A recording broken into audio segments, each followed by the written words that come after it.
Earth signs, tignan po natin kung ano ang mensahe para sa iyo ngayong araw. Keep in mind po na ito ay general reading lamang, so hindi po lahat ay makaka-relate, so be open-minded. Sa mga hindi pa po nakasubscribe dito sa ating channel, please subscribe na po kayo and palike na din po ng ating video. At sa mga nais naman po mag-avail ng ating private readings, ng ating Evil Eye Amulet, ng ating Tears Bracelet, makikita nyo po yung link sa description box. Star Intentions by Aliana Race. Okay, so we have Cloud Hungry. Says anything, does anything, very dramatic. Meron dito agaw, atensyon. Kaya, ayan po, protect nyo yung energy ninyo. We have Grudge Holder. Ako. Mag-iingat kayo, Earth signs.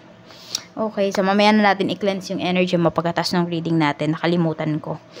So, ayan po, mag-iingat kayo kasi may mga dramatic dito sa paligid ninyo ngayong July 1. May mga tao dito na gustong-gusto yung atensyon po ninyo. So, wag nyong ibibigay sa kanila freely, okay? Kasi pwedeng gawan pa kayo ng issue ng mga taong to. Meron ba dito may sama kayo ng loob towards sa ibang tao or sa isang tao? So, you should meditate on those feelings towards that person. Let go muna. Kaya yung iba sa inyo, sinusundan kayo dito ng mabigat na energy because meron kayong hinuhold dito na grudge towards other people or towards someone. Tignan po natin ano pa yung mensahe para sa'yo. Spirit guide, mensahe po natin kay kay Earth signs, Taurus, Virgo, and Capricorn.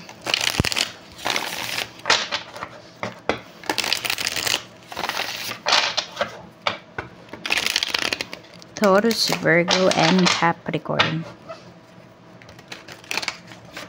Tignan natin. We have Knight of Wands. Meron tayo ditong Three of Swords. Tapos, meron tayo ditong King of Wands. Ayan, meron dito nasasaktan talaga kayo. Meron dito naapektuhan kayo sa desisyon ng isang tao. Pero syempre, yung isang tao naman na to, mahalaga to sa buhay po ninyo. Pwede ngang asawa nyo to.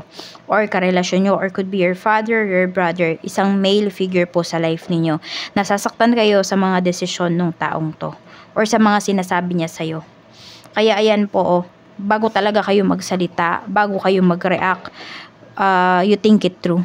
Diba? Pag-isipan mo muna kung ano yung sasabihin mo, ano yung action na gagawin mo, Earth signs. Kasi baka lalo kang masaktan dito sa mga maririnig mo pa towards that person. Tingnan natin ano pa yung mensahe pagdating sa iyong family. Sa iyong family naman, we have Ace of Pentacles and we have Six of Pentacles. It's either meron kang family members dito na tutulong sa'yo or ikaw yung may tutulungan dito na family members. Nakita ko kasi dito, nag-offer ka na, pwedeng hindi pa sapat. So, alam mo yung pwedeng nakapagbigay ka na, Earth signs, ng sustento or ng allowance nila for this month. Pero, hindi pa pala yun sapat. So, pwedeng mahihingian ka po ulit dito. Kaya lang kasi, baka daanin ka sa drama ng isang family members mo. Pagdating naman sa mga kaibigan, we have Four of Swords, we have the World. Ayan po. So, marami naman sa inyo dito, tahimik naman po kayo ng mga kaibigan mo. Meron kayong peace of mind dito. Ayan. So, pwedeng may mga friends ka na nasa ibang bansa na sila. We have Four of Cups. Ayan. Pero makikita ko dito, hindi ko alam kung may isang friend ka na gustong mag-sorry sa'yo.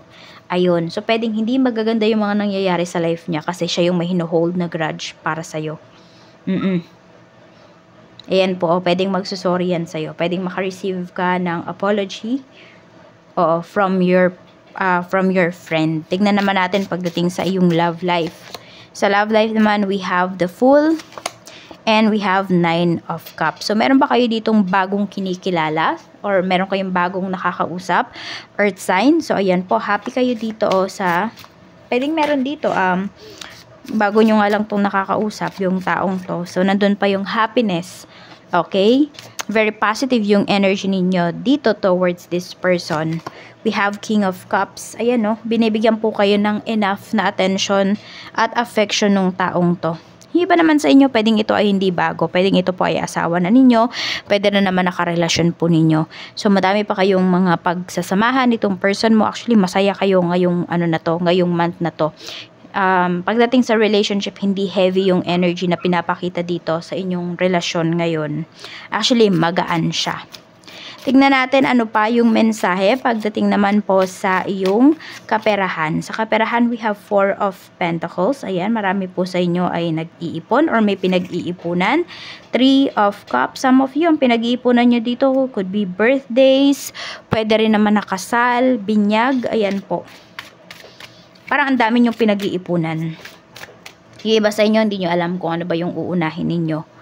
Tignan natin ano pa yung mensahe, Spirit Guide. Pagdating naman sa trabaho, we have 2 of Swords and we have the Chariot. Okay, pagdating naman dito sa trabaho, ang nakikita ko lang is merong partnership po na pinapakita dito. So, pwedeng may mga katrabaho ka na talaga naman pong makakatulong sa'yo at mas mapapabilis pa yung inyong mga trabaho if makipag-cooperate ka sa kanila. Yun. Ayan. Meron tayong 5 of Cups, pero daw pag-isipan mong mabuti. Kasi yung iba sa inyo, Earth signs, nakapag-work kayo kahit kayo lang mag-isa. So, tignan mo din kung bakit ba niyayaya ka ng mga taong to, bakit ba gusto ka nilang i-absorb pagdating dun sa team nila. Kasi pwedeng malaki yung maibibigay mo. Pero ang tanong dyan, yung credits ba, malaki din ba yung ibibigay na credits sa'yo pagdating dito sa iyong trabaho? Tignan natin pagdating naman sa iyong negosyo, we have 10 of Pentacles. Meron tayo ditong Strength. At mayroon tayo ditong 8 of Swords. So, you should focus daw talaga pagdating sa iyong negosyo. Yan lang muna po yung pag-focusan mo ngayon, yung iyong negosyo kasi napakaganda daw po. Ayan, no? Yan, wag muna kayo lumabas sa comfort zones ninyo. Kung meron kayong mga products dito na gusto nyo pang ibenta, wag daw muna. Focus muna kayo doon sa fast-moving na produkto po ninyo. Oo. Pero pwede naman. Pero wag muna ninyong madaliin kung meron man kayo ditong i-offer na bagong mga produkto. Tignan natin ano pa yung mensahe. Kasi malakas pa yung ano ninyo eh. Sabihin natin, malakas pa yung isang products nyo na yon. Malakas pa yung negosyo ninyo. So, hinay-hinay lang kayo dito sa pagpapakilala ng mga bagong produkto. Parang wag nyo daw agad-agarin. Para ba sabihin natin, monthly, meron kayong pinapakita, meron kayong nire-release dito na bagong produkto. Para hindi nasasawa yung mga tao dun sa mga ino-offers po ninyo. Pero wag lang daw kayo magmamadali. Hinay-hinay lang yan. We have friend. Ayan po. So, ayun nga. 'Di ba may friend ka talaga dito na gusto kang makausap, gustong mag-sorry sa'yo. Mukhang hindi to matahimik. Sabi ko nga sa'yo, pwedeng mabigat po yung mga nangyayari sa life niya. Kasi, meron siyang ginawa. May ginawa siya sa'yo. So, i-cleanse na po natin yung space mo. Ayan, dapat kanina to eh. Pero, ayan nga, sabi ko sa inyo, nakalimutan ko. So, ayan. This is for you, Earth signs, Taurus, Virgo, and Capricorn. Yan, iwan mo na po lahat ng mga hindi magagandang nangyari sa'yo nitong June 2024. At, embrace mo yung mga positive energies, mga pagbabago, at pagiging productive, pagiging healthy mo ngayong month of July. Ayan. At, ang lucky numbers mo naman po ay 28, 29, 49, 6, 3, and 59. Maraming salamat po sa walang sawang pagsuporta ninyo dito sa aking channel. Ingat po kayo always and more blessings to come.